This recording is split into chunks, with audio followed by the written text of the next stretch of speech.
immediately see the second one and go, yep, that was what that one. Yeah. I need a rental, I need to rent this property.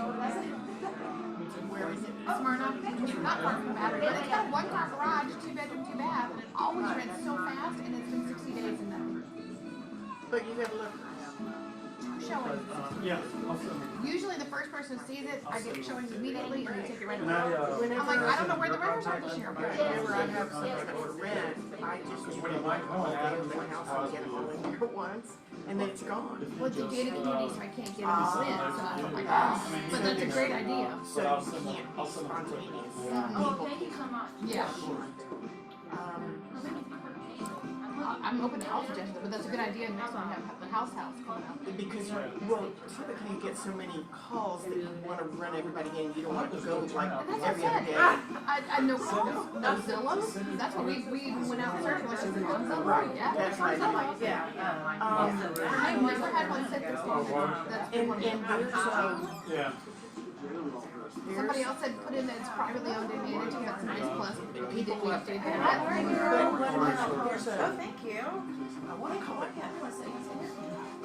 was about to say rent by owners, it's like the FISBO site, what's it called?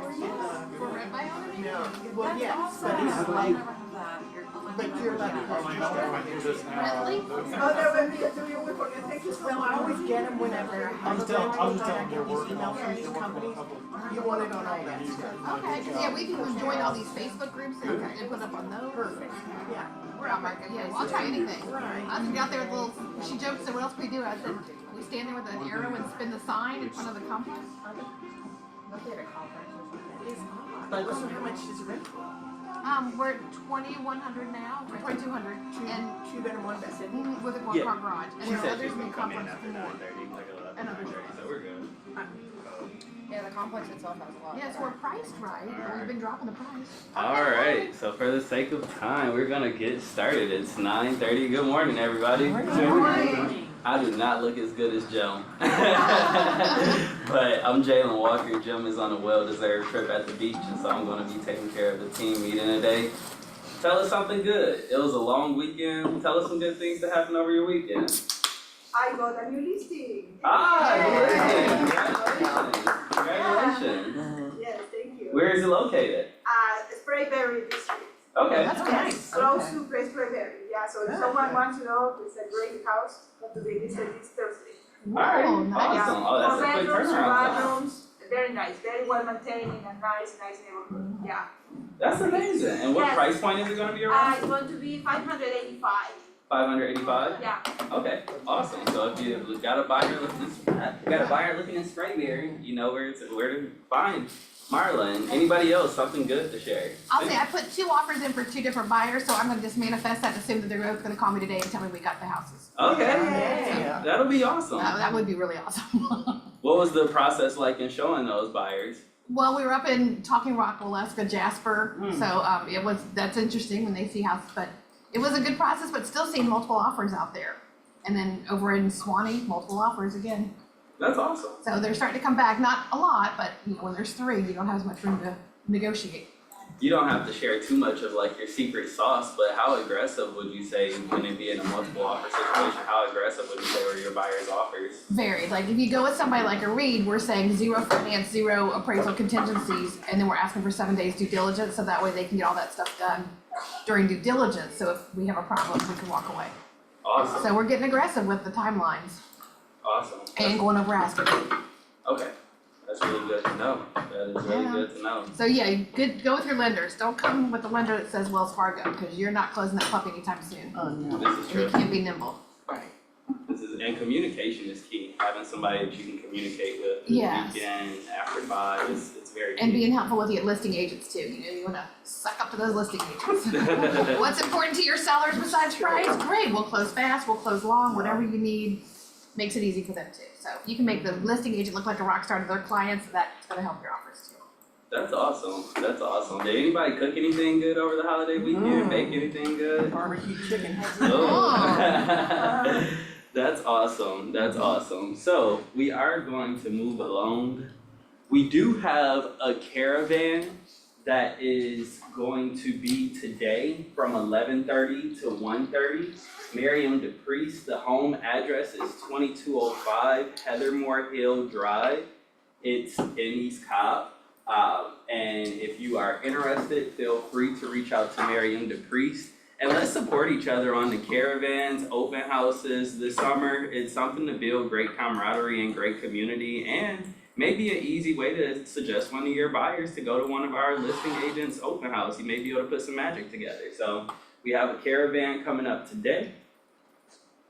And for our partners, first we are going to have Reese come up. Supreme, they're out today, so we're gonna get another double dose of Reese. Oh. Yes, ma'am. There are 2 caravans today. Tina Bloomberg sent out an email. Is she Thunderbird at Vienna Country Club? Yeah, Free wine. 4100 Thunderbird Drive from 11:30 to 1:30. There we go, we got another caravan. All right, guys, listen, I don't have anything mortgage related. Somebody say yay? I mean, I can tell you something mortgage related, y'all know, but y'all know, you know about where rates are. No. High sixes. We'll tell you if they do anything crazy. I just had a client on the phone on the way here, and he said, well, rates are about 6%, right? And I said, no, not quite. I said, they've been ranging from about 6.5 to 7.5 for the last 6 months. But I was thinking about, I want to just throw out a thought to you guys, and I know y'all know this, but thinking about Memorial Day yesterday. So I've got a couple of my kids, and actually myself have been, everybody likes to have a label these days, right? We gotta have a label. And so I got the ADHD label, which I completely agree with. I mean, I was a kid that got their butt beat all the time in school. You know what? I just couldn't sit still. But one of the characteristics of ADHD is an inability to prioritize.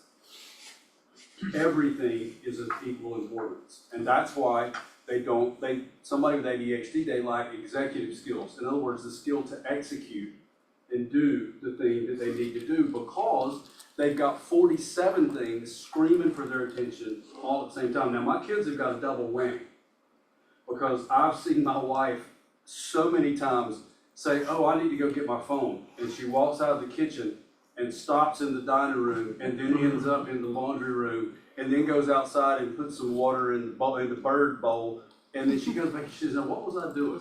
You were going to get your phone. But I think in the United States, there is a tendency, and it almost feels like that there is an behind-the-scenes effort to make us collectively ADHD. Everything is equally important. And I think it's ripping us apart. Because there are some things that are important, but they're being elevated to first importance.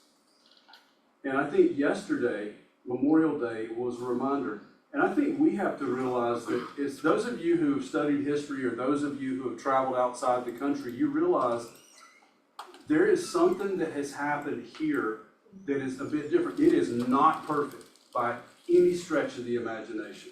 And there is a lot of work yet to be done. But if you look at some of the big hurdles that have been addressed and are being addressed, there are parts of the world where they don't get addressed at all. And so I don't want to give up. But I think we have to realize that we're all part of each other. And we have to make sure every time we get the impulse to divide, we got to realize we can't do that. I'm part of you, you're part of me, and we've got work to do together. And it feels like that there's less sense of oneness in our country now. For whatever, there's a million different reasons for it, but we ourselves need to fight against letting that happen. And we need to take the differences we have that are secondary and put them secondary, and then start working together. We got an election coming up, and I'm telling you, I'm going to click into my Christian theological mode right now. The devil wants to divide us. He wants to put you in one camp and me in another camp, and never the twain shall meet. Except like in a boxing match, when the bell rings, come out swinging, right? let's don't do it. I am not gonna do it. If I have friends that I know have a different political persuasion, then guess what? We're not gonna talk about it. Because my relationship with you is more important. So that's just my encouragement. And I know, a lot of times people want it, they want it. We gotta analyze our own heart. Sometimes do you ever find yourself wanting to take sides and wanting to fight? We can't do it because we're certainly not gonna make progress toward the things that need to be addressed in our country if we don't. I mean, if we do just decide we're gonna fight. So that's all I got. It's a word of encouragement. But I'll tell you this, as screwed up as our past has been, there's a lot of parts of the world where it's worse and getting worse. I mean, if you're a Uyghur and you live in China, ask them what life is like. Does anybody know what a Uyghur is? It's one of the ethnic minorities that have been put, what's it, 3 million of them that are in internment camps right now? The ones that haven't been slaughtered. The ones that haven't been slaughtered. I mean, because they are of a slightly different race. They also use them for organ harvesting. That was the part too. I thought it was them. I wasn't sure, so I didn't want to say it. Did y'all know that? That they harvest their organs and Well, sell they don't work them. fast enough, they get harvested. Not all. Yeah, I know, I'm like, So anyway, nuggets over there. that's my word of encouragement today, guys. Just let's remember the things that unite us rather than some of the stuff that divides us, and keep working together. That's what I got. There we go. All right, we are going to have a 3-hour CE class brought by Thomas and Brown on June 13th from 1 to 4, and it's gonna be sizzling stiff, so you don't wanna miss this. And people that have written buyer offers in the last 30 days, how many offers would you say included special stipulations that you've written? All of them. So you wanna go to this class just to make sure you're on top of your game, because it's something that is definitely being utilized in the competitive market. Is that here in person? In person. Yep. Okay, super.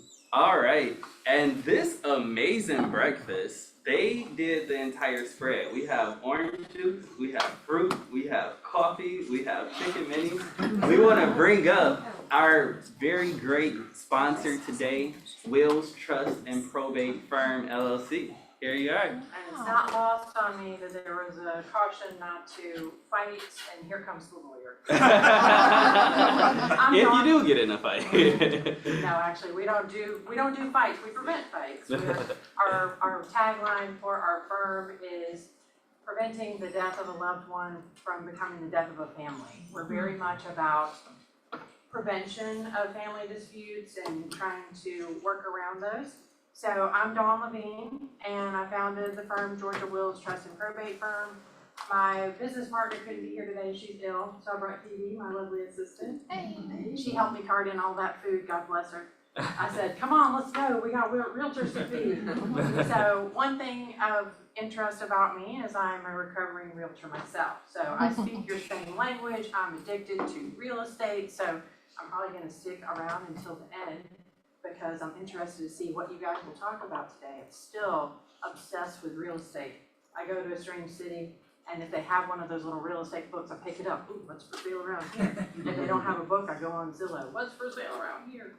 So I love real estate. I love helping. A lot of our clients have real estate as an investment, and we do wills, trust. We help people with probate. We help people set up things to avoid probate. And we would love to help you or your clients, and I'd be happy to answer any questions if you have something that springs to mind about estate planning or probate. Anybody? Yes. As clients are starting to get a little older, they think about, when I buy the house, should I put it into a trust? Is there kind of like a magic age, or is that, I know that helps versus having a second person on the title, right? That would just have rights to survivorship? So a trust can be a really good way to avoid probate if that's your goal. Probate's very expensive and it's very time consuming now. The courts have gotten very, very slow.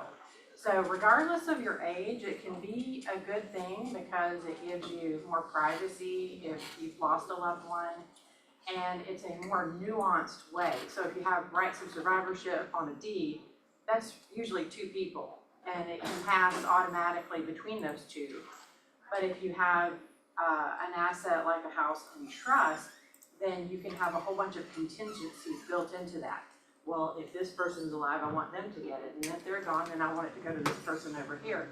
So you can have that same seamless transition without the visit to the court, but you can include more people without giving them a lifetime interest.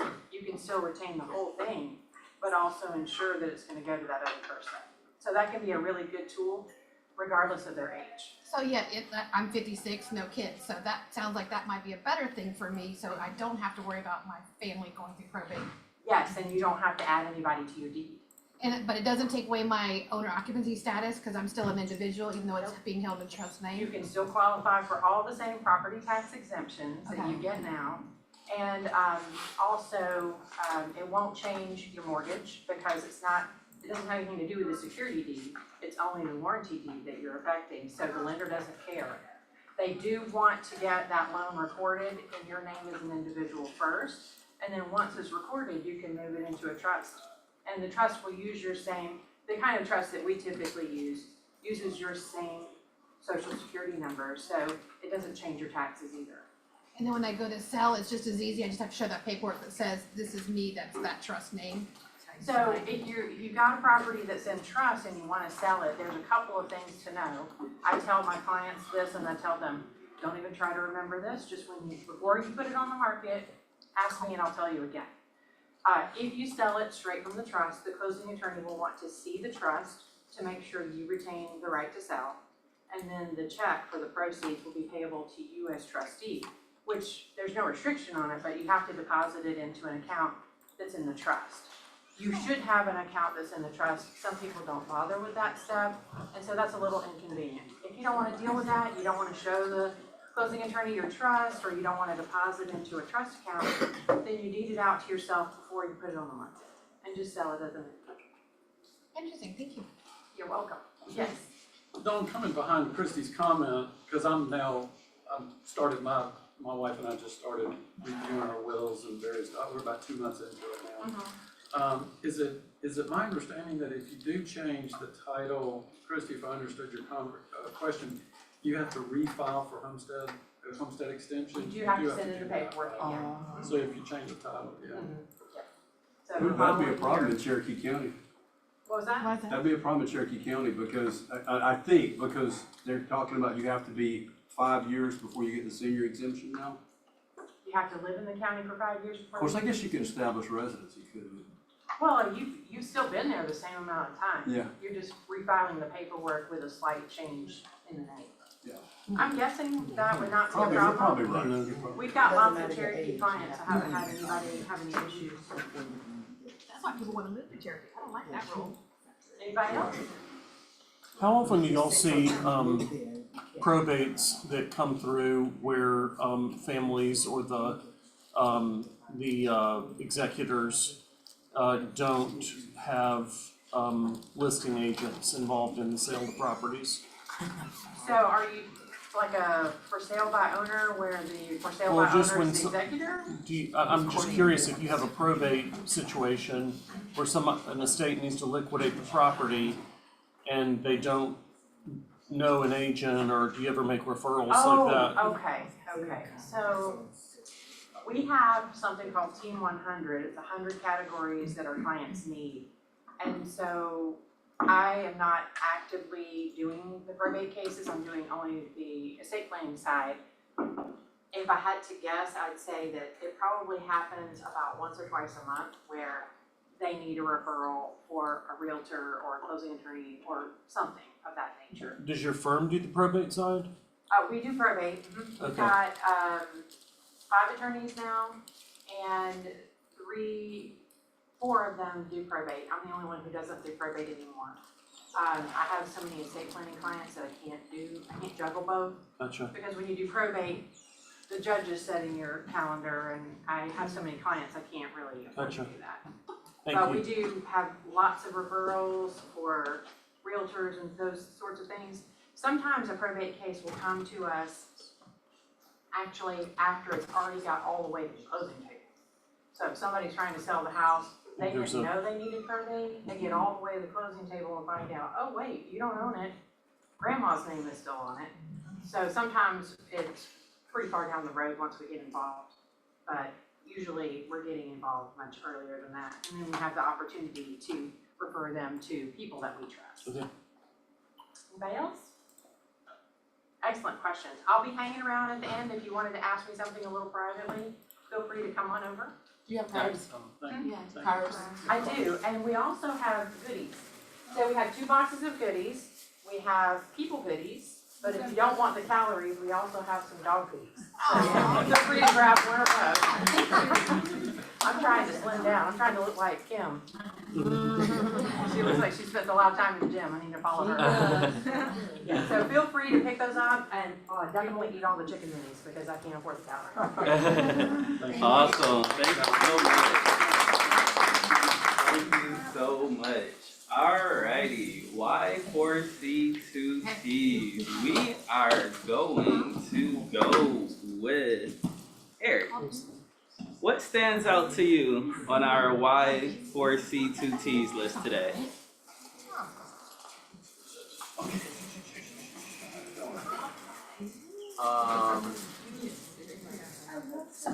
Well, communication, you know, I have lots of conversations about it.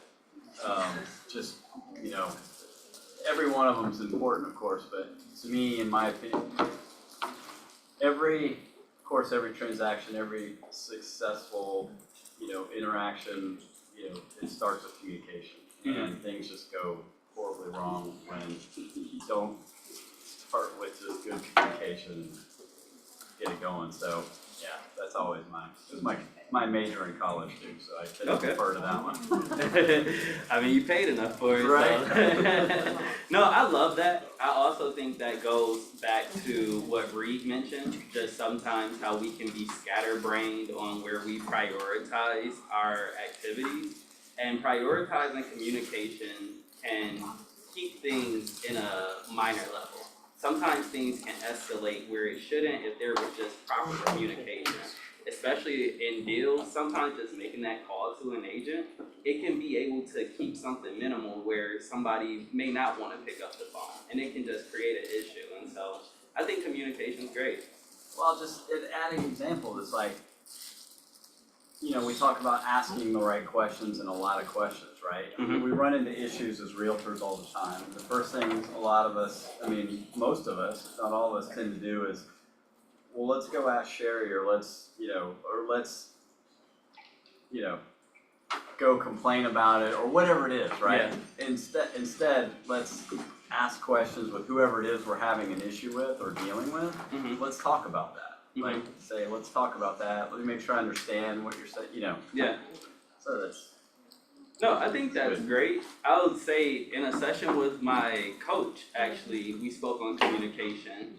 And he reiterated the importance of how your communication is received, because so many times people can talk, but they won't think about how it's received and what you're saying. And that's truly how people perceive your communication. And so just being cognizant of how people are receiving that, what's the right questions, it goes a long way. That's awesome. Alrighty. So GPS and 411. We love the hair today. We love the outfit. Tell us about your upcoming GPS and 411 class, Mrs. Arthurine. Thank you, Mr. Jalen. Okay, so every Friday we are on Zoom, so you can sit in the comforts of your own home. You can take your camera off and be in your bedroom, just chilling, and just tune in and get some information about how you build a GPS, how you use it, how you build a 411, which is the action part of it, and how you use it and why you should. All right, that's it. Any questions? Can I sit down? Can we get a raise of hand? How many people have taken a GPS and 411 class in here? Would you say it was beneficial towards your business? Absolutely. That's amazing. Well, you have a free opportunity this upcoming Friday and every Friday with Mrs. Arthurine. Thank you, Mr. Jalen. Awesome, no problem. We love the hair. Alrighty, Contracts 101 with Sherry. I'm gonna say this loud so Sherry can hear me. actually tomorrow. It's gonna be from 1 to 3 in this room, and you don't wanna miss this class. Sherry is gonna be teaching contracts 101. When it's those one-off questions or whether it's a major topic, you want to be in the room tomorrow. So if you do have the time that you can be able to take out of your busy schedules from 1 to 3 tomorrow, I know Sherry would love to see a full room because that would be a couple less phone calls she'll be getting. So if you all could just take the time to be able to come from 1 to 3 tomorrow, Sherry is gonna have an amazing presentation. And on 30th, we have a jam-packed schedule this week. So on the 30th, there's gonna be a CE opportunity with Michael Cheever. He's going to be speaking on value, compensation, and commission. So with all of the perceived upcoming changes, we want you to know how to communicate. There will be multiple opportunities to be able to learn on value, compensation, commissions, the things you say, what to expect. This is going to be a class taught by Michael Cheever that you don't want to miss this Thursday in this room from 1 to 4, and it is another 3-hour CE opportunity. Lessons learned. So today I was going to have Jackson Stout come in. He's the vice president of the Atlanta chapter of the Young Professionals Network. He was at a wedding this weekend and thought it was an amazing idea to get to save some hours on the road and get a flight to Savannah. Even though it was a very short and convenient flight, the day after a holiday, he is at the airport now trying to get back. And so he wasn't able to make it. He thought he was saving 3 hours. Now he has a couple of additional hours that he's going to be traveling. So if you know Jackson, if you've ever met Jackson, I am not going to do this as good as him. Jackson is a walking ball of energy and he's amazing. Can you go back? But I'm just going to go through his slides. He was gracious enough to share his slide deck with me. And this is just going to be quick lessons learned on understanding the next generation's homeowners. So I'm going to hit the lights. Alrighty. So who are millennials and Gen Zers? Millennials range from the current age of 27 to 42 years old, born between 1980 and 1996. Gen Z, sorry, can you all see? Yes, thank you. Okay. Gen Z's age range is 11 to 26 currently, born between 1997 and 2012. This small print right here is just noting that millennials were raised by baby boomers. Most of Gen Z was raised by Gen Xers. Grew up during the economic boom were the millennials. The Gen Z grew up during recession. Millennials tend to be idealistic. Gen Z tends to be pragmatic. Millennials are focused on having experience, and Gen Z is focused on saving money. Millennials grew up with mobile phones. Gen Z, well, this to clarify, grew up with mobile phones. My first phone calls were still on the house phone. I will say, and I'm a millennial, it was still a corded house phone. But Gen Z was mobile natives, where they grew up where it was just naturally having everything mobily. Millennials prefer brands that share their same values. Gen Z prefer brands that feel authentic. Millennials prefer Facebook and Instagram. Gen Z prefers Snapchat and Instagram. You can go to the next one. These are percentage numbers, home types and preferences, and how to help. So I'm going to give you all just a moment to read through this, and then feel free to say if anything stands out to you all from these statistics. Gen X still rules. Yeah. Well, the millennials represent the majority of the buyers in that list, it looks like. Yeah. I think something that's For also, borrowers. I think something that stands out also is just when it comes down to home types and preferences, that 77% of Gen Z would choose a single family home. Instead of where traditionally condos or other types of properties may have been that first time purchase. Alrighty, you can go to the next slide. And so millennial mindset, millennials are a unique generation that has lived through the 2008 recession and the housing market collapse, and also COVID-19 pandemic. Also, we lived through 9/11. We were in elementary school, a lot of us, or some were in middle high school, but 9/11 is also something that we lived through. And so when it comes down to the recession, it influenced many from the generation who were in their late teens or 20s at the time to delay major milestones in life, like marriage, starting a family, buying a house. I turn 30 tomorrow, and and I can say like I am kind of still a living example of this. From these things, you don't think about the impact of the events that you live through, but I can say it's kind of a normal thing where we've delayed a lot. Millennials also accumulated greater student loan debt on average compared to generations before, while entering the workforce lacking entry-level opportunities for recent college graduates. Millennial home ownership, 50%, greater than 50% of millennials are now homeowners. Millennials made up only 28% of US home buyers in 2022. 60% are married couples, 19% are single families, 9% are single males, 9% are unmarried couples. Cities with the highest millennial population count, these are 2019 numbers. I'm not gonna go through all of them, but Atlanta, it's like a red mark on the screen, but it has this light blue dot. In 2019, we had 2 million millennials here in Atlanta. There's more now. So we have more than 2 million millennials right here in Atlanta. You can go to the next slide. When it comes down to cities where Atlanta ranked, once again, these stats are from 2019, so I'm not gonna dive super deep into them, but it's just to know that this is still true, that Atlanta is a top 5 market for where millennials live at. And Do so they have any post-COVID slides? Because I'm sure COVID changed that a lot. Yeah, it increased.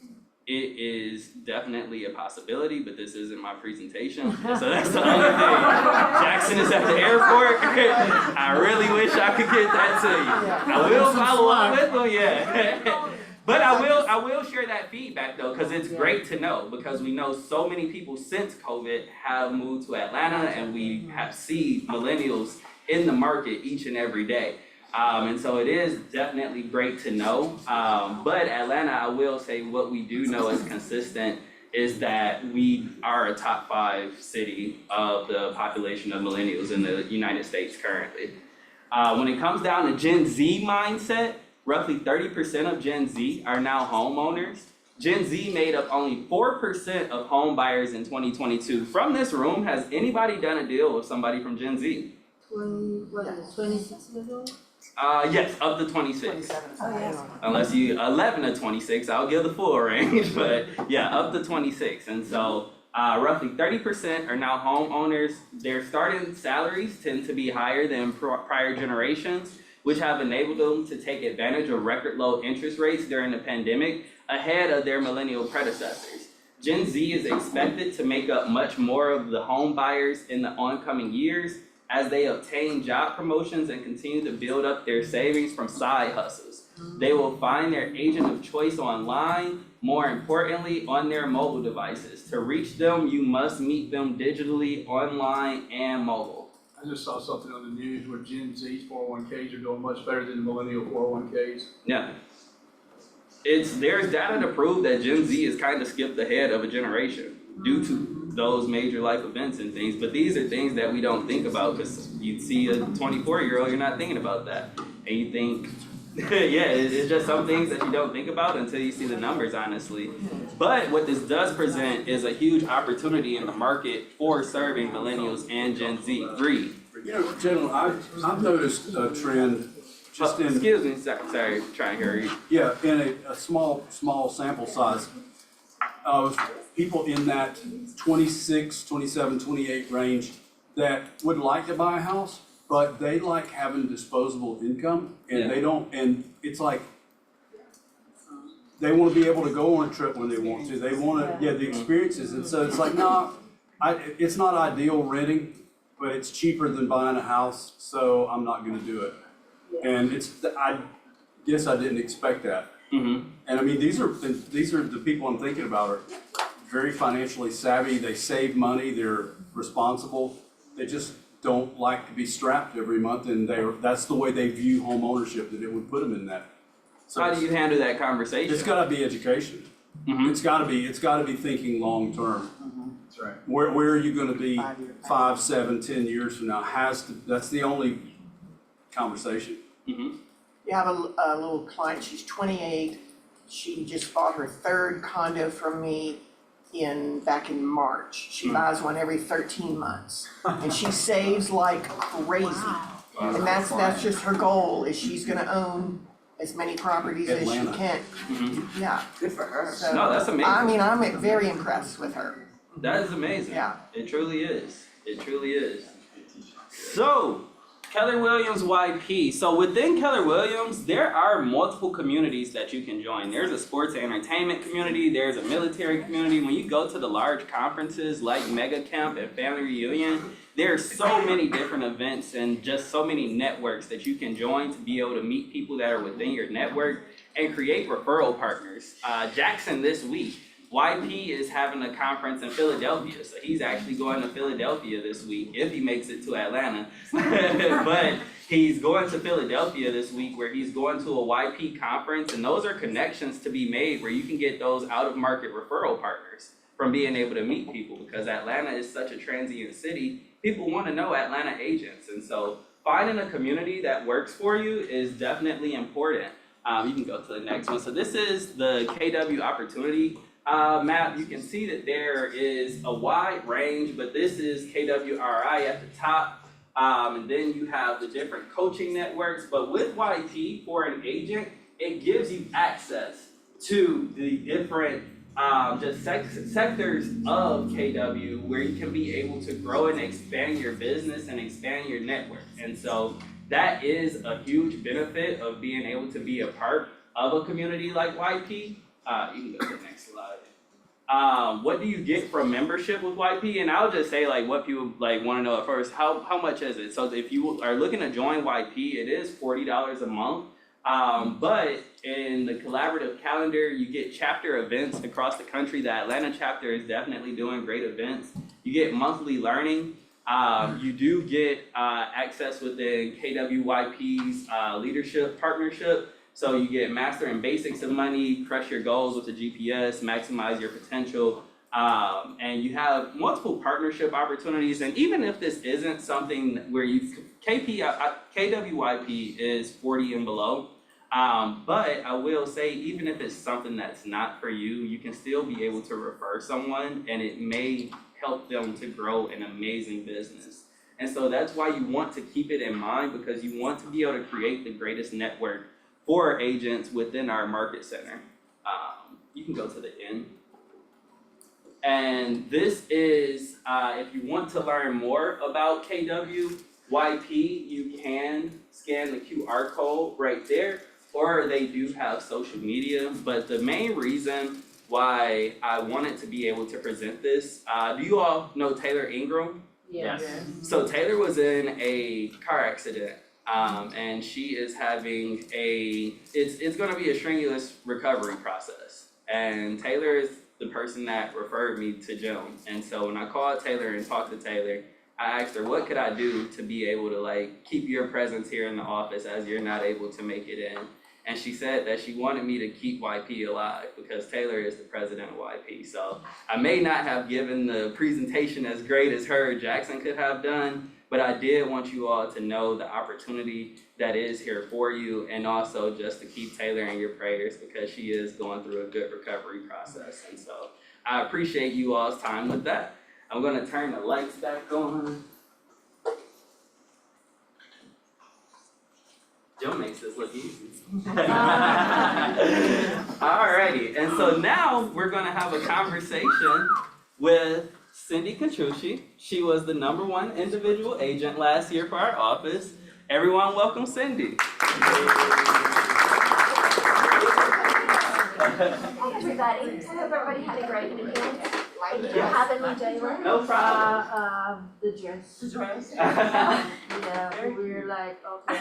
We either get the dress after the presentation. Do we need to do or the you tell runway? us Have it in where. two colors, anyone's welcome to borrow. Okay, all right. I'm pushing here and Cindy's dressed like I felt underdressed today. Okay, all right. I appreciate it. I have my go-tos. My husband's like, are you wearing that again?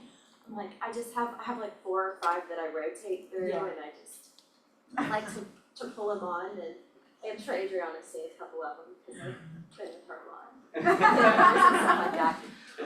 So yeah, this is open-ended, so feel free to answer any questions. I'm real casual, laid back. So, do you want me to just? Yeah, so first, I know majority of you do know Cindy, but there may be some in the room who don't know Cindy. And so if you can, just give a background on who you are, what were you doing before real estate, and what led you into real estate, and since you've been a part of this office over a decade, what has that experience been like? So, I'm a native from Atlanta, and I went to Chamblee High School and Dunwoody High School, and I went to UGA. I graduated. Go Dogs. Yeah, absolutely. Thanks, Clark. I went into insurance right after it. I was a large account underwriter for people with like $500,000 deductibles, work comp, GL auto, and hated it. Couldn't stand it. I worked hard to get my training position. I worked here and in Chicago, and I came back for AIG, and I was pregnant with my second daughter, and I got downsized. The division closed. It was totally a blessing. I had another job lined up, but I decided to stay home with my kids for about 4 or 5 years, and we were moving a lot. We were bouncing from house to house and just going to get a bigger backyard or something. I had a couple really bad agents. We built a new little starter home off Coleman Ridge and in Coleman Ridge off Coleman Road. And I had an agent, oh, it's a new house, you don't need an inspection. Okay. I trusted her, then we went to go sell it, and it was a nightmare, you know. I was like, why did no one get an inspection? You still need an inspection on a new home. But in that neighborhood, I met, I don't know if any of you guys have been here this long, Monica Frick, who was a Keller Williams agent, and Amanda Koch lived next to me. Yeah. Well, they worked in this office, and she sold her house. She's awesome. I'm sure, hopefully I'm still on the downline from profit sharing.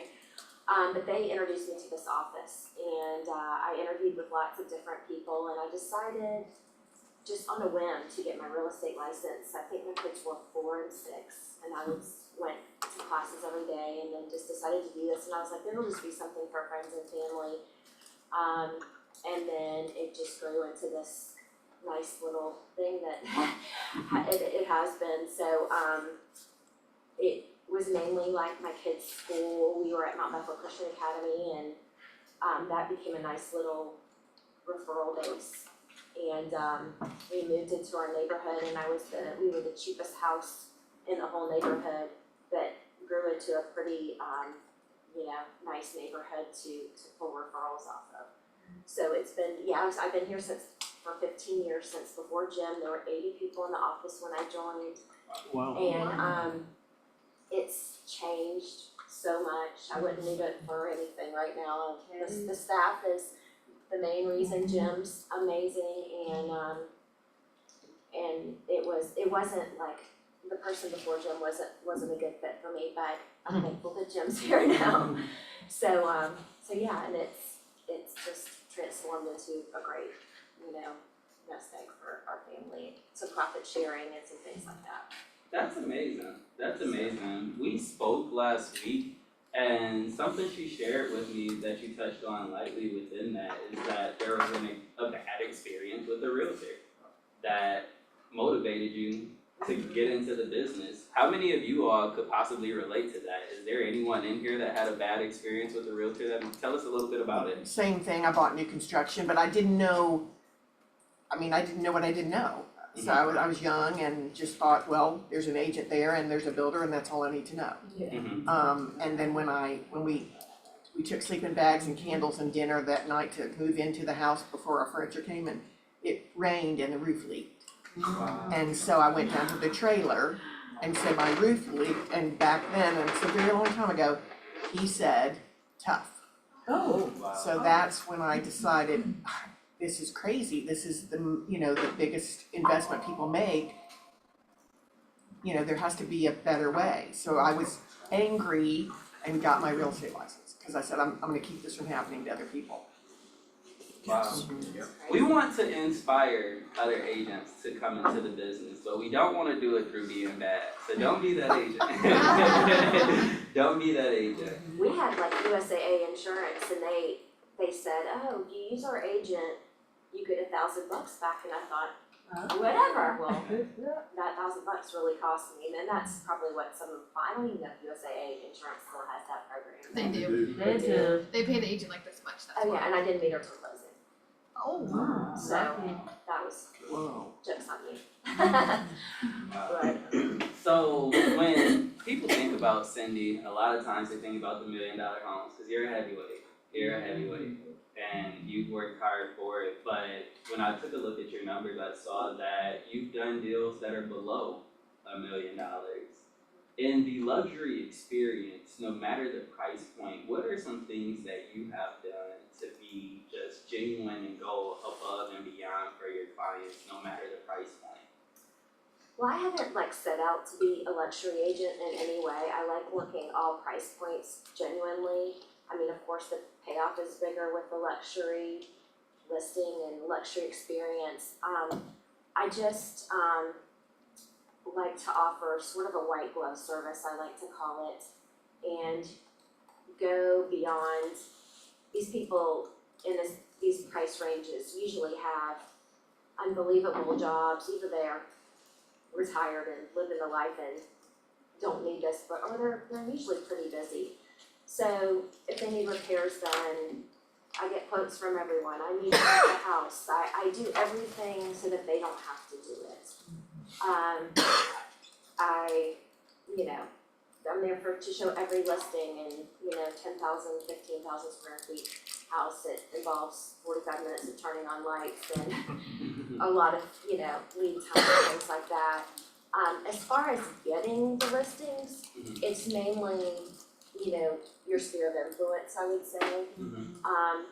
And that's what's so good about Keller Williams. I feel like we have a network here that allows us to work with each other and we're kind to each other, and you don't find that at a lot of offices.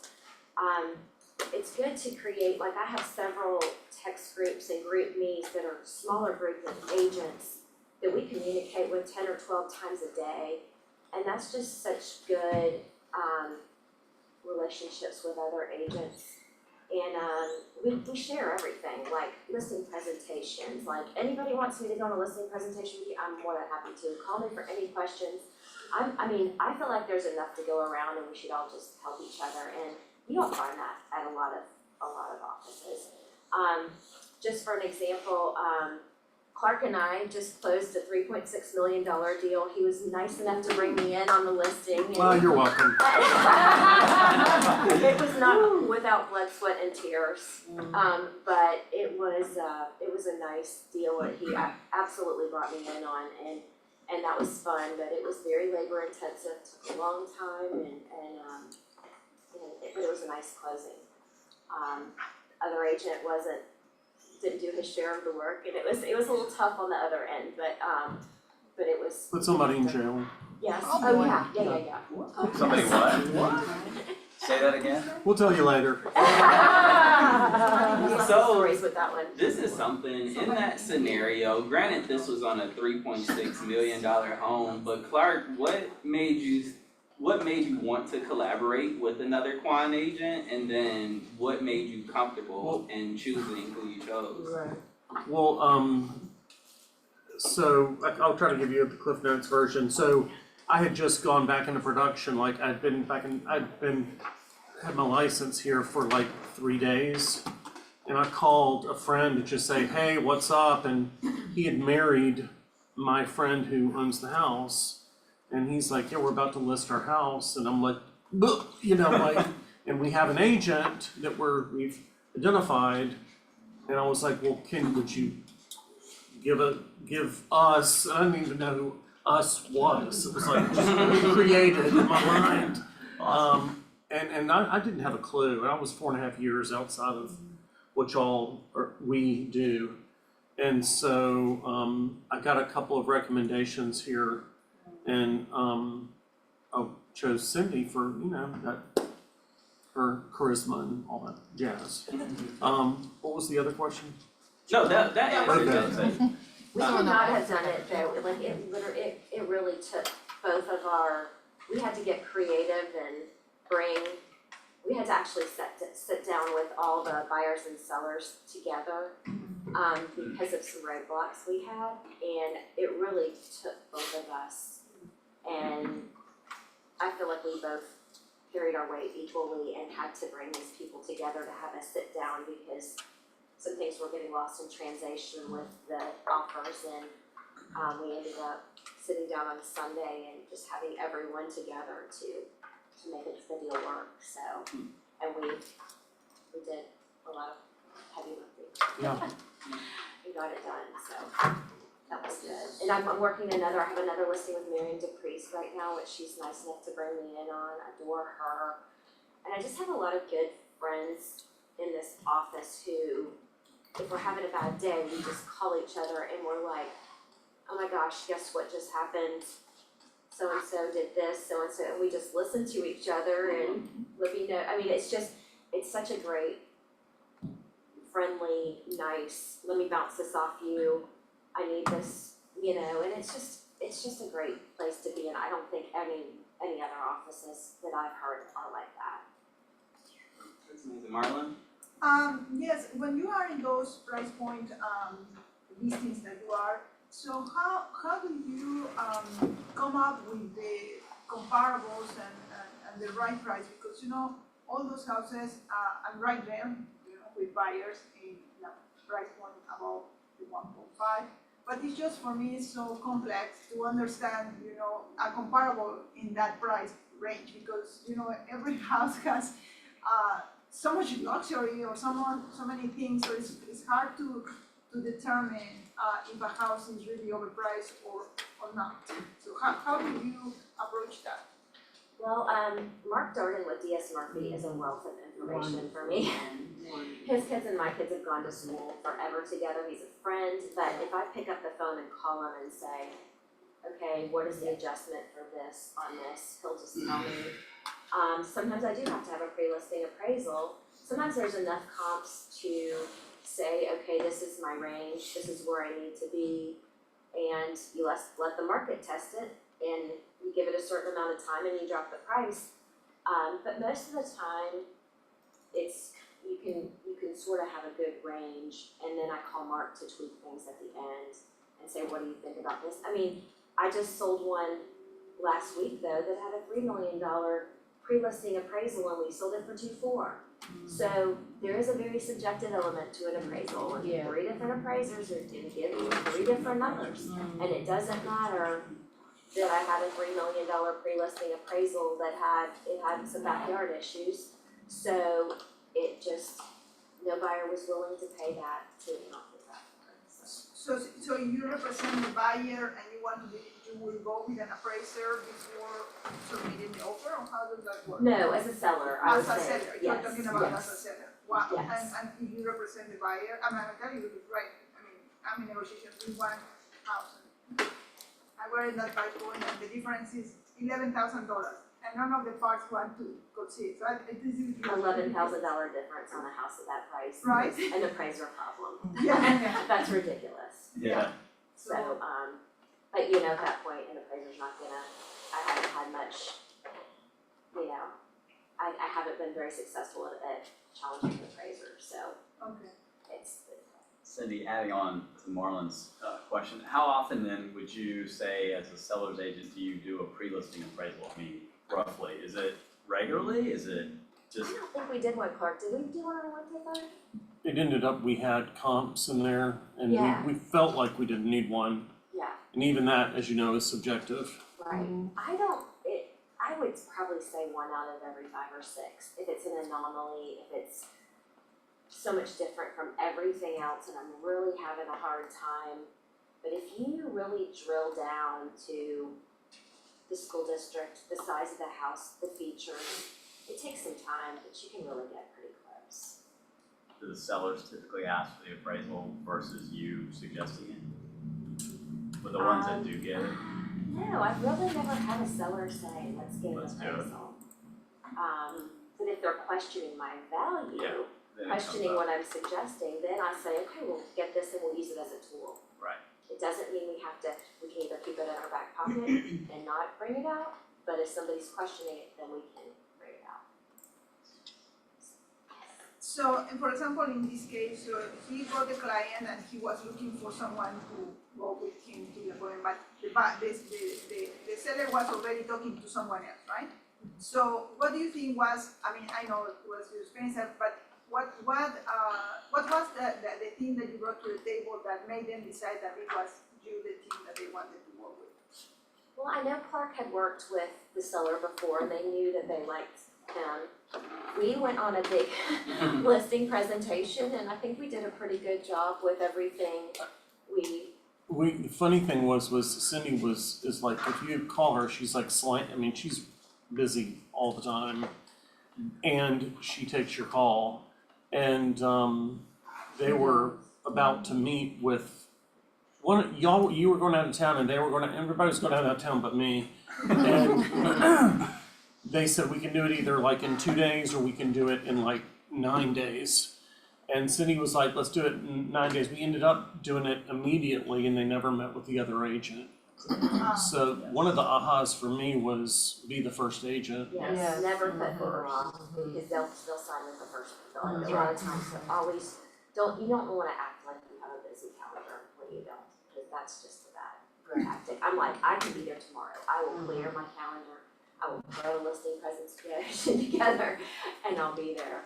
I'm also like a member of Live Luxury, which is great, it's a division of Keller Williams, and they have Canva presentations and great tools and nice big black signs that are red. Did I say that? Yes, let's yes. cut the recording. Live lovely luxury. Yes, and it's a great, they have seminars, they had Court Schultze with the Ritz-Carlton out to speak with us and talking about first-class white glove service and what it means to overserve and just give that unbelievable service that people want. You should be calling them before they call you to say what's going on with my listing.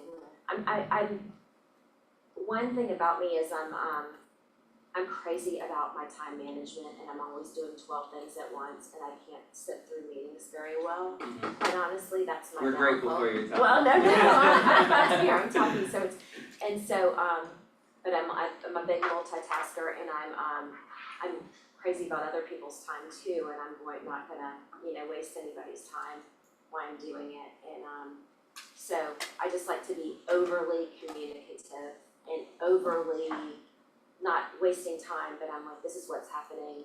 Like I got an offer on one of my listings on Thursday or Friday, one of the ones that's been sitting for a while. They made a low offer, we've countered, and it's been 4 days and we haven't heard anything back, and I'm just, what? And I know it wasn't, Memorial Day weekend, but it's just, so I keep telling them, nothing yet, because they shouldn't have to reach out to me and say, have you heard anything? So it's just overly communication and, keeping in touch, and Miriam's so good, Teresa's so good about that too. So sorry, we're not on a tangent. No, you're good. You're good. Cindy, I'm sorry. No, you're good. I don't wanna dominate anybody else, but I have to ask you a question that you just touched on with managing your time, like your family, protecting your family time, and obviously yesterday was a good example, right, a holiday, so, cause I went through this yesterday a little bit, and I promised my wife and my son that I wasn't gonna work yesterday. However, We're all working, my seller, they had the buyer inspection on Sunday, and then yesterday was the holiday, and so the other agent's sending me, hey, here's a heads up, and we wanna send an ATAC on, and this and that, and so of course I wanted to forward it. This was my new luxury listing that I just had, which went under contract in 2 days. Nice. Nice. We're so happy Good. for you. Thank you.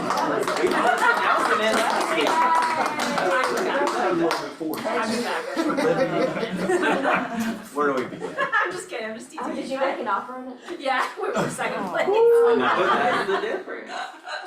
Like the best, right? And We're all so good. how hard was that call I had to make? Sorry, yes, thank you, I'm respecting your time. What's that? My hygiene. Your hygiene skill, yeah, so What's her- I got derailed from that. No, just like, did you take the whole day off yesterday? I showed my house, but it's like, the management part is, I feel like I'm, like 2021 almost did me in. Oh, yeah. I was I try to do everything myself. I even do my own paperwork, I enter my own listings, Oh my. like it's, Oh, God. it's crazy. Libby, And I we gotta get don't, on it. Clutches Yeah. pearls. Can we, and just for Clutches context, pearls. if you, for what you're willing to share. Yeah. For 2021, what was your production? Just to know background on her Yeah. doing these tasks still within her business. so my last 3 years, I've done about 90 million. So that's, and 2021 has like, so like probably almost 30 a year.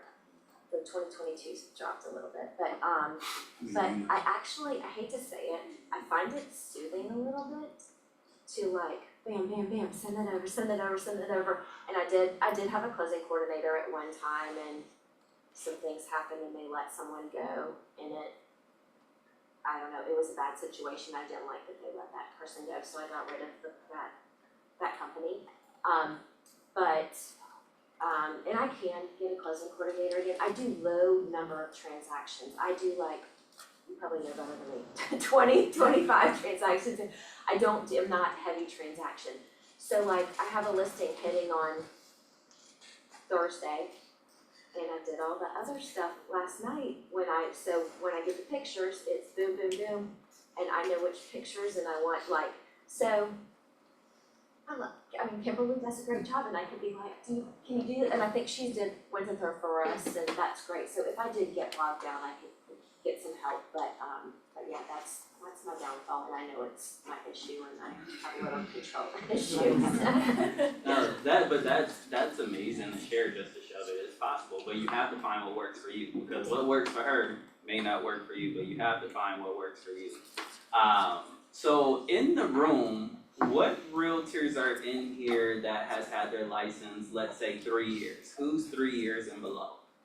Anybody had their license 3 years and below? Alrighty, cool. That's about 6, 7 people. So one thing you shared with me, which is somewhat, you've proven that it was far from true, is that from your first deal, which was a blessing, you were told you were gonna be a one-hit wonder as a realtor.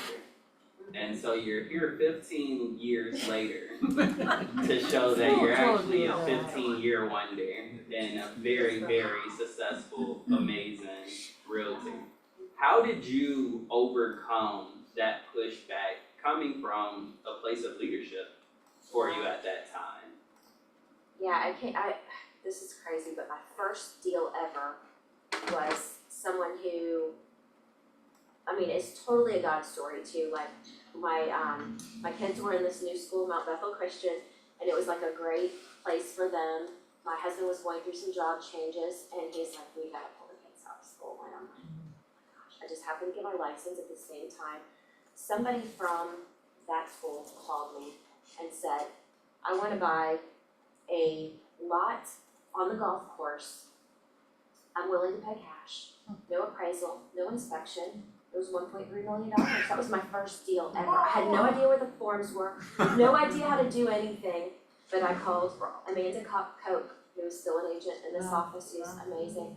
She walked me through everything, and I'm like, is that how easy this is? And it was totally a God thing. Put my kids through school that year, we kept them there, and that's when I came in the office and somebody was like, yeah, everyone takes their one hit wonder, and that was somebody in leadership at that time, and I go, okay. So she didn't say you were going to be, she said People, everybody think. yes, Yeah. and you have to, or something, I don't even remember what the exact verbiage is, but I still remember it. And then, I think I only had 4 or 5 other closings that year, but they were nice, like they were good, just, like, from the school and from my neighborhood. And that first year I got Rookie of the Year, and I was surprised that I did. I was like, because it was 5 or 6 closings. But and all I did when I got my license, by the way, is I just sent 300 letters out, and I said, I didn't say I'm new to real estate, I said I've just joined Keller Williams, I'd love to help you, and I got calls. I was gonna ask you the question, what does your touch system look like now? Well, that's very interesting too. I do most of it on social media. Like, I don't want to be, I have this fear of becoming like the used car salesman, and I don't want to be like that. So I I just find I have this really good database, basically on Facebook. And I personally merge, I merge personal and business together on purpose. Some people think I'm lazy, but I absolutely do that on purpose. And I've been able to get, like, I think I've worked with 5 or 6 people from high school that I completely lost touch with, and I do personal pictures, but I put almost every listing up there, and they'll be like, hey, I wanna go see that house, or I know you're an agent, will you help me?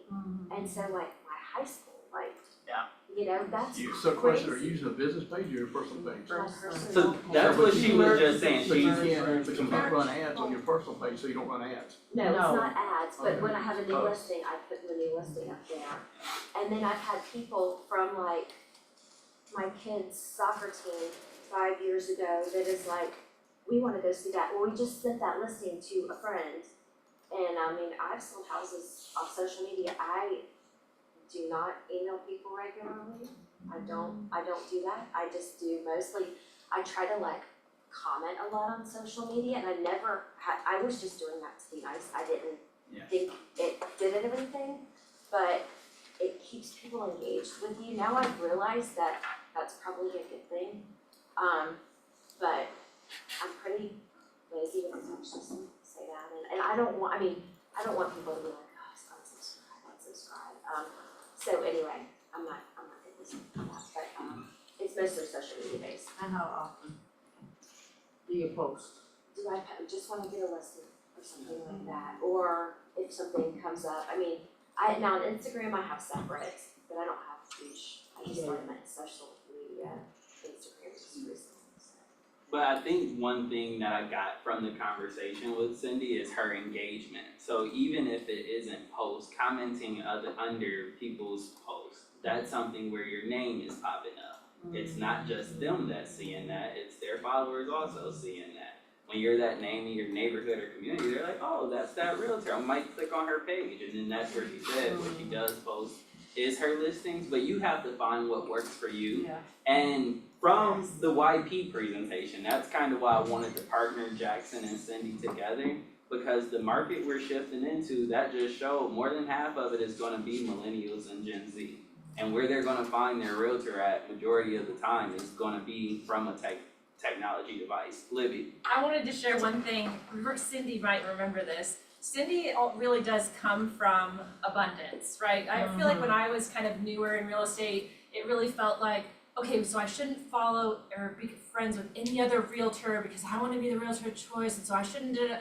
Cindy was like one of the first people on my like listed by Libby, like Facebook or Instagram, I can't remember, to be like, look, she's your top fan. Oh, yes, Because you comment I'm on her comment stuff. too, it's not, that's just Because, my and that's just who personality. she is, but like that's just like, she has the kindest heart, and I think anybody that gets to know her, whether her sphere or another agent, is really like, oh, Cindy really just wants what's best for everybody, and you don't come from this limiting belief of, oh, I gotta just like focus on mine. It's like you No, give to everybody and it comes back to you because you do Thank that. you. Well, I like to treat every house like their family and like and I tell people that, like, I'm gonna treat your house like it's mine. And I'm not the agent that's gonna come in there and say, this house is not yours anymore, give me the keys, it's mine. Like, there's some bully agents, and I'm not the bully agent that's gonna come in there all like, I've gotta rule the roost, this is my show, that is not me. And some people like that, and they can get the agent that's like that.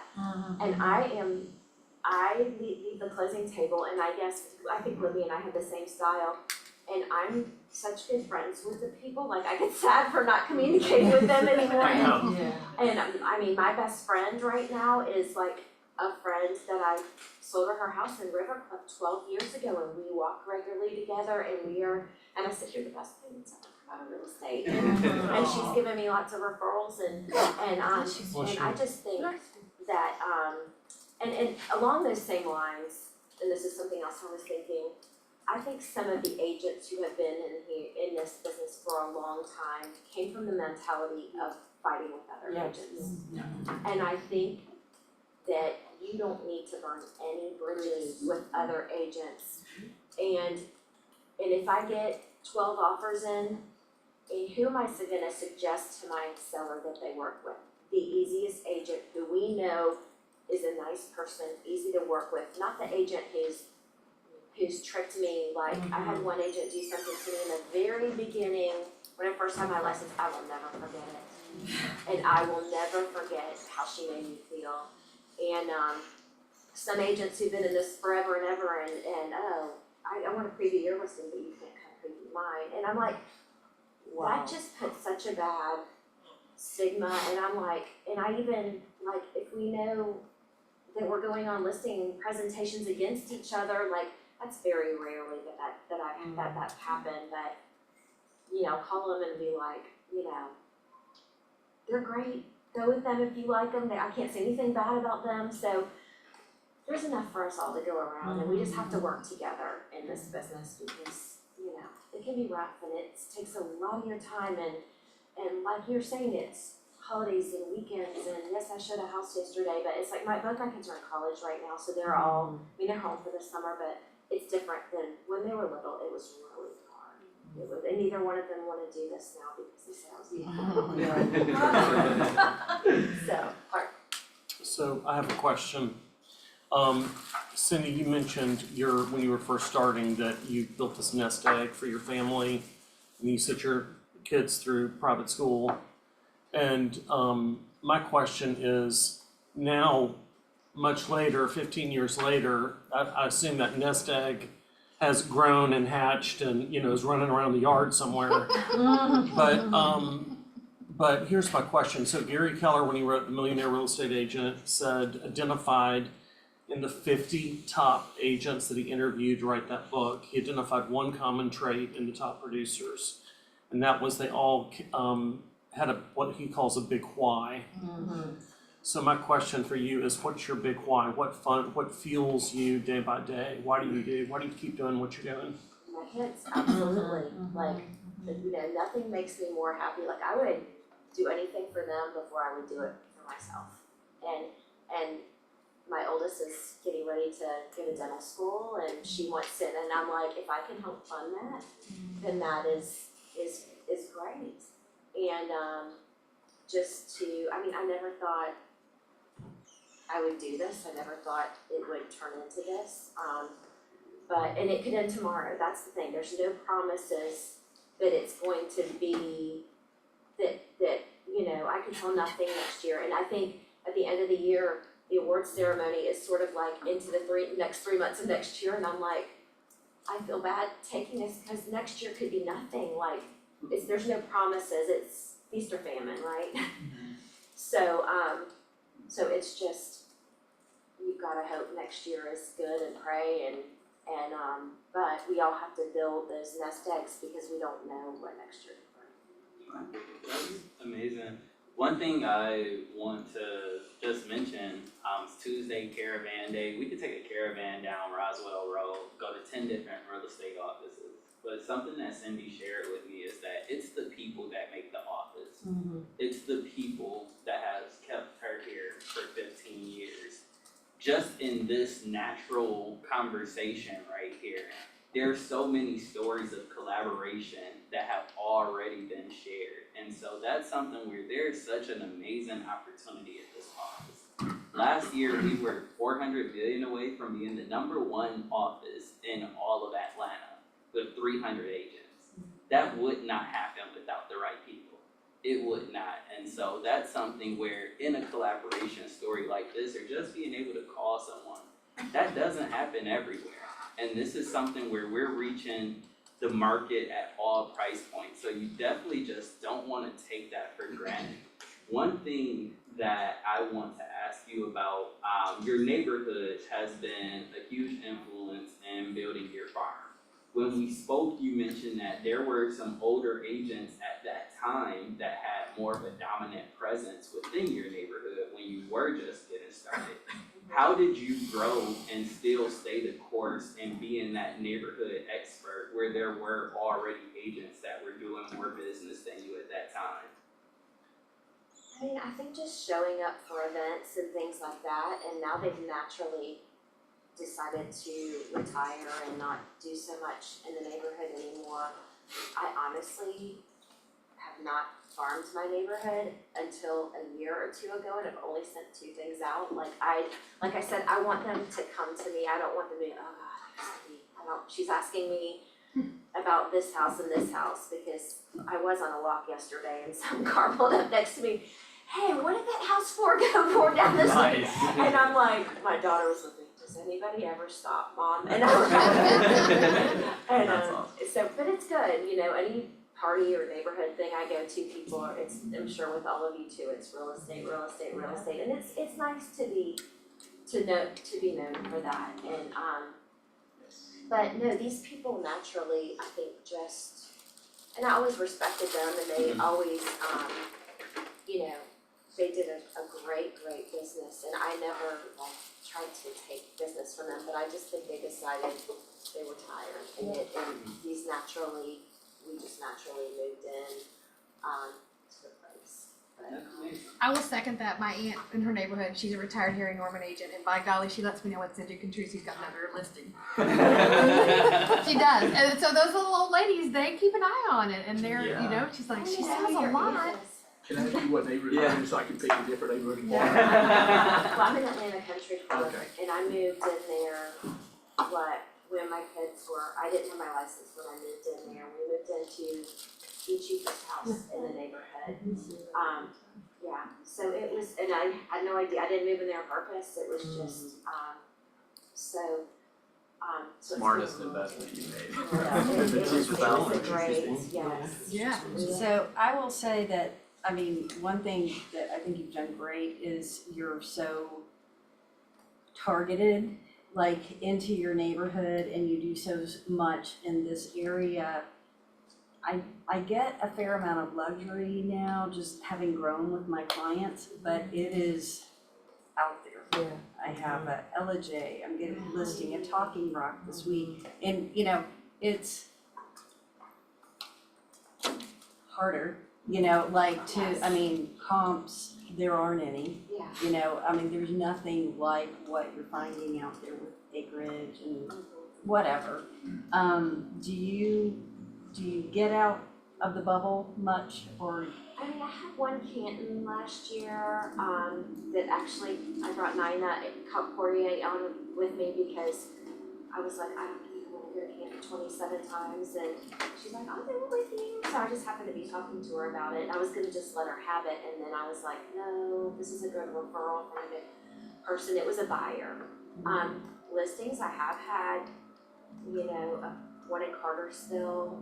I'll take a listing anywhere. The listing is, taking buyers out that far is another, I'd rather refer that. I don't do anything at the lake. People are like, can you show me? I was like, I don't know anything about lot inspections. I'm not gonna act like I do.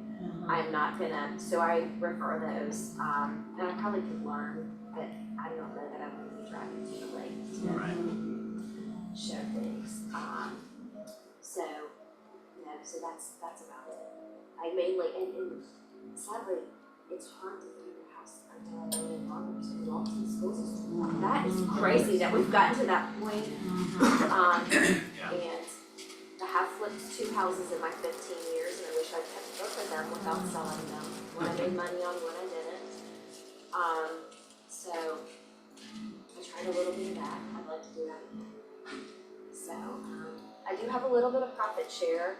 I think I've signed 6 people up under me, and I've only ever asked one other agent, and it's Tina Bloomberg, who's in our office now, which is so good. I co-opted with her on something, and I said, hey, she was so sweet. I terminated the deal, and she could not have been nicer. My people are still looking for a house. And I said, oh, don't worry, it's fine, you know, and we usually are like, she could not have been nicer, and I go, hey, have you thought about coming to Keller Williams? Absolutely, I would love to talk to you. So I turned, and then now she's here, she loves it. She's awesome. She's awesome, so. Thank you for So try that more often if you like the other, if you don't like the other agent, don't. That's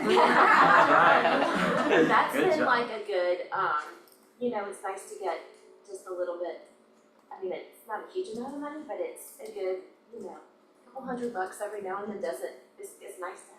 Yeah, no, it is, and she just brought that up, that wasn't something. Yeah. And so, no, I appreciate you mentioning that with profit sharing, the opportunity opportunity. My last question, Clark's story made me think about this. Keller Williams, one of my favorite principles about Keller Williams is God, family, and business. Clark, he shared a very transparent moment that I think we all face at times in real estate, is where we have to walk by faith.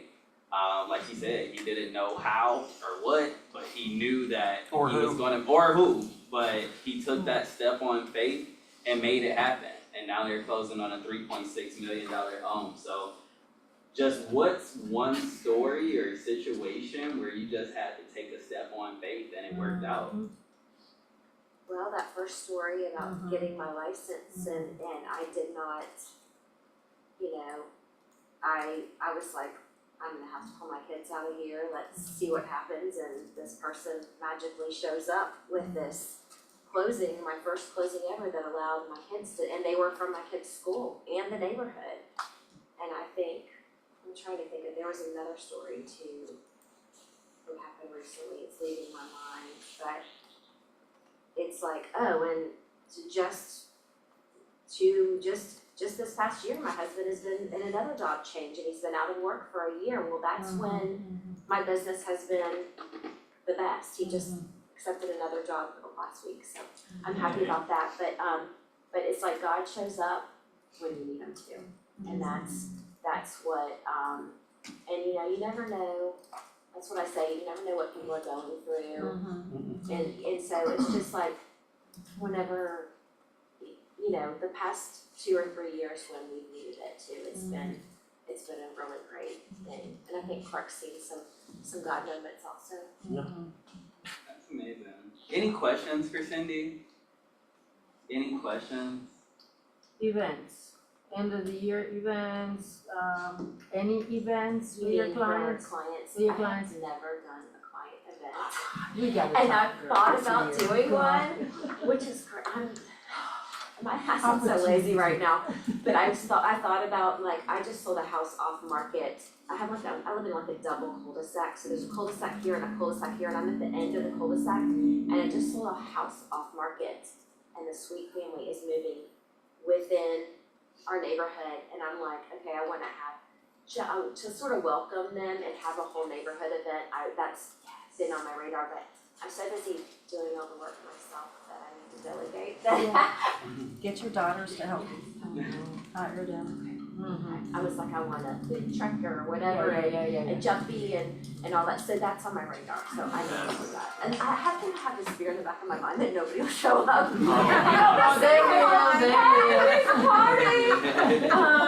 I've got all this stuff and nobody's here, and, but no, I need to do something with that, so, thank everybody. I really just want to say thank you for your transparency. When I originally reached out to Cindy, she was like, I don't know if I'm gonna be the best, because like she does things unconventionally somewhat, but what is conventional? You know, we are each our own business owners, and you have to find what works for you. And that's something that I respect about you, because you found what works for you and you stuck to it. And so I just truly want to say thank you. Of course, Yes. thank you for having me. No problem. And I'm available to help anybody, anytime, call me with a question or anything, and if I have a listing appointment or listing presentation or what do you do when you do this, I'm, you know, and if I miss your call, I'll call you back as soon as I can, and I'm always happy to help, because I'll probably be calling you for some questions at some point. We all have to work together to get to where we need to be. Yeah, and you don't get this level of access from a lot of top producing realtors, you know, and some people are very much on a high horse, you know, and so this level of just being personable and being here, because we have realtors in the room that are new to the business and realtors that are 20 years in, and so it's something we all can learn from each other, and so just want to say thank you. Of course.